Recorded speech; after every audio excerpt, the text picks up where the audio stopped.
മനസ്സ് ഒരു കവിത വായിക്കുമ്പോ, ഒരു കഥ വായിക്കുമ്പോ കിട്ടുന്ന ഒരു ആനന്ദമുണ്ടല്ലോ, ആനന്ദം. അവനില്ലാതെ ഞാനില്ല എന്നെന്റെ കണ്ണന്റെ കാതിൽ നീ ചൊല്ലുമോ, പരിഭവം പറയുമോ എന്ന് കേൾക്കുമ്പോൾ ഉണ്ടാകുന്ന രസമില്ലേ, അതില്ലാതെ അൽഫാമിലെ രസം കിട്ടും എന്ന് പറഞ്ഞാൽ പിന്നെ ഓന റേഷൻ കാർഡിൽ നിന്ന് പേര് കുത്തി ആലെ പോയി കിടക്കാൻ പറയണം. മനുഷ്യനല്ല അവൻ, മനുഷ്യനല്ല.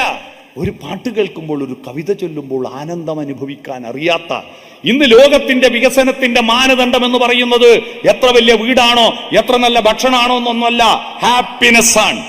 ആ ഹാപ്പിനെസ്സിൽ നിന്ന് നമ്മൾ പുറകോട്ട് പോകുന്നത് കൊണ്ടാണ് കൃത്രിമ ഹാപ്പിനെസ്സിന്റെ പുറകെ, കുപ്പിയിലടച്ച സ്റ്റാമ്പായിട്ട് വരുന്ന ഹാപ്പിനെസ്സിന്റെ പുറകെ പോകുന്നത്. പണ്ട് പുസ്തകം ഇല്ലാത്ത കൊണ്ട് വായിക്കാത്ത, കാരണം ഈ ഓലയിൽ ഇങ്ങനെ എഴുതിയിട്ടുണ്ടാക്കുന്നതുകൊണ്ട് പുസ്തകം കുറവാ. ഇപ്പൊ പുസ്തകങ്ങൾ എത്രയോ അലമാരകളിൽ അന്ത്യവിശ്രമം കൊള്ളുന്നു അലമാരകളിൽ. മറ്റൊന്നും വായിക്കൂല, പഴയതൊന്നും മറക്കൂല, പുതിയതൊന്നും പഠിക്കുകയില്ല. അത്തരത്തിൽ പോവുക. നല്ല കവിതകൾ പണ്ടേ ഉള്ളൂ എന്ന് പറയുന്ന വിഡിത്ത ഇപ്പം ചൊല്ലിയല്ല മോശ. വീരാൻകുട്ടിയുടെ കവിതകൾ നല്ല കവിതകളായിരുന്നില്ലേ? ഇതൊക്കെ ഞാൻ വായിച്ചതാ. അദ്ദേഹത്തിന്റെ വായിക്കാത്ത കവിതകൾ വളരെ അപൂർവേ ഉള്ളൂ. ഞാൻ എല്ലാ ദിവസവും ഒരു കവിത വായിച്ചിട്ട് മാത്രമേ ഞാൻ ഉറങ്ങാറുള്ളൂ. അതാണ് എനിക്ക് രാത്രി എല്ലാ ദിവസവും ഒരു പെഗ്ഗടിച്ചിട്ടേ ഉറങ്ങാറുള്ളൂ എന്ന് പറയുന്നതിന് പകരം എല്ലാ ദിവസവും ഞാൻ ഒരു കവിത വായിച്ചിട്ടേ ഉറങ്ങാറുള്ളൂ എന്ന അവസ്ഥയാണ്. ആ രീതിയിലേക്ക് മാറണം. നല്ല കവിതകളുണ്ട്, നല്ല കഥകളുണ്ട്. അത്തരത്തിൽ നമ്മുടെ പുതിയ തലമുറയെ ആർദ്രതയുടെ സൗന്ദര്യബോധത്തിന്റെ ലോകത്തിലേക്ക് തിരിച്ചു കൊണ്ടുവരണം. വൈകാരികമായ പക്വതയുടെ ലോകത്തേക്ക് തിരിച്ചു കൊണ്ടുവരണം.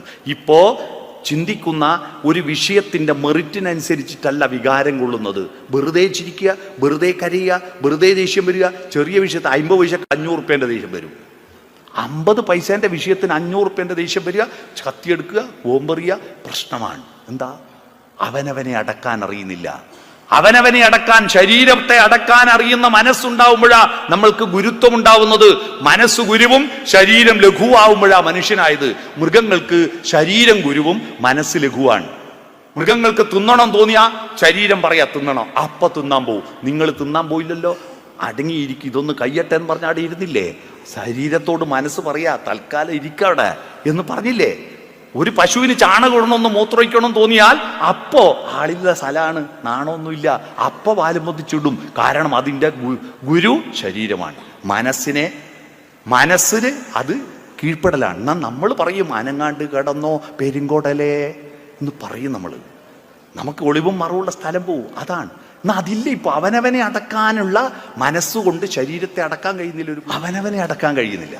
എന്ത് ശരീരത്തിന്റെ ചോദനകളിൽ അങ്ങ് പായാണ്.